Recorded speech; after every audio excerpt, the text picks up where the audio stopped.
मेरा राज इतना लंबा इतना चौड़ा तो हम बताए हैं। उत्तर में हिमालय, दक्षिण में गंगा, पूरब में कोसी नदी, पश्चिम में गंडकी नदी, 64 को चौड़ा, 46 को लंबा। सिद्ध करके ये बताइए कहाँ पर हमारे चलावेंगे ताकि वर्षा हो।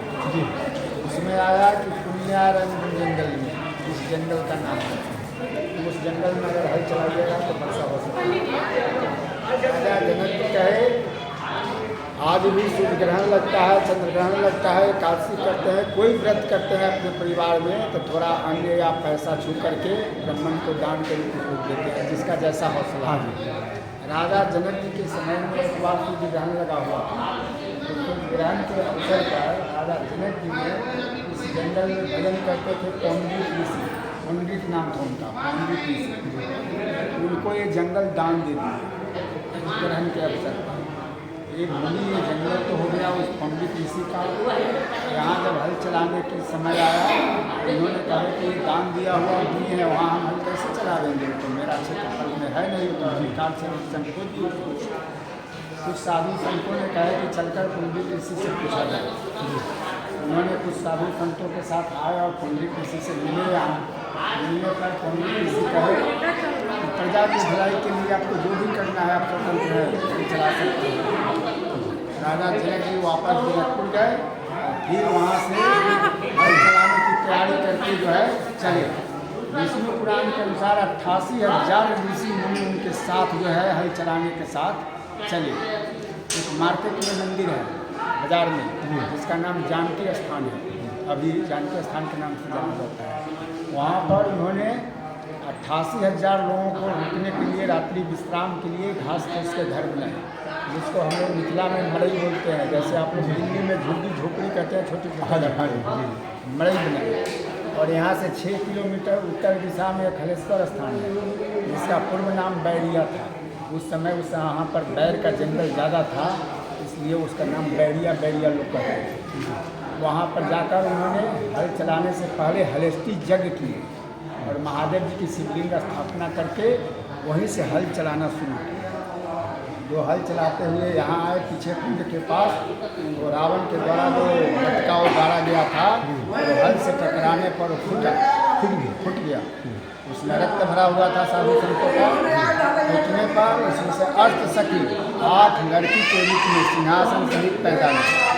ये देखकर राजा जनक जी ने स्तुति किए हुए हैं, है प्रगट कुमारी भूमि बिरारी जनहितकारी भयारी। ये स्तुति करने पर उसमें से 7 विलुप्त हो गई, धरती में दब गई। मध्य भाग की बालिका जो है रूप में रोने लगी, उसे गोद उठा लिया और सोचे कि ये भूमि दान दिया हुआ है, यहाँ जो कुछ मिला है पंडित ऋषि का हुआ। उन्होंने उस बच्ची को पंडित ऋषि के गोद में डाल दिया, कहे कि सरकार भूमि हम आपको दान दिए हुए हैं, यहाँ जो कुछ मिला है आपका हुआ। उस समय से वर्षा होने लगा, देवता लोग फूलों का वर्षा करने लगे। पंडित ऋषि ने कहे राजा जनक जी से कि हम इसका पालन पोषण कर नहीं पाएंगे और कर भी लेंगे तो भविष्य में कलंकित हो जाएंगे। आप राजा हैं, आप इसे पुत्री के रूप में स्वीकार कीजिए। यहाँ जो है जनक पुत्री जानकी नाम रख करके उनके गोद में डाल दिया। उस समय से और वर्षा तेज हो गया। वर्षा से बचने के लिए जहाँ घास फूस के घर बनाए हुए थे मड़ई, वहाँ पर उन्होंने चले गए बचने के लिए। 6 दिन तक वर्षा होते रह गया। वहाँ जो है धर्मशास्त्र के अनुसार 6 दिन पर बच्चा बच्ची जब जन्म लेता है तो छठी मनाया जाता है। वहाँ छठी मनाए। और धर्मशास्त्र के अनुसार नामाकरण जो होता है ना, नाम राम श्याम जो भी हम लोग रखते हैं, वहाँ का नाम जो है सीता रखा गया। कहिएगा सीता क्यों रखा गया? हल जो हम लोग चलाते हैं उसमें लोहे का फाल होता है मिट्टी कोड़ने के लिए, उसे सीत बोलते हैं। और मिट्टी जो कोड़ते हैं उसे सिराउर कहते हैं, गड्ढा कहते हैं, क्षेत्रीय भाषा अलग अलग है। दोनों को मिलाने से सीता बनता है, इसीलिए नाम वहाँ उनका पड़ गया सीता। और घास फूस के घर जो था, इसीलिए जगह का नाम पड़ गया सीता मड़ई, जिसको हम लोग सीतामढ़ी बोलते हैं। और ये पुण्यारण्य से इसका नाम बदल करके पुनौरा हो गया। ये जन्मभूमि हुआ, वहाँ छठी मनाया गया जगह हुआ, वहाँ हलेष्टि यज्ञ किए थे। तो जनक जी महाराज को सीता जी जो है पुत्री के रूप में प्राप्त हुई। राजा दशरथ जी पुत्र के कामना में पुत्रेष्टि यज्ञ किए हुए थे, और उन्हें श्री राम जी 4 भैया जो है किया गया। इसके बाद जो है जनकपुर गए, उनका पालन पोषण जो है वहाँ हुआ।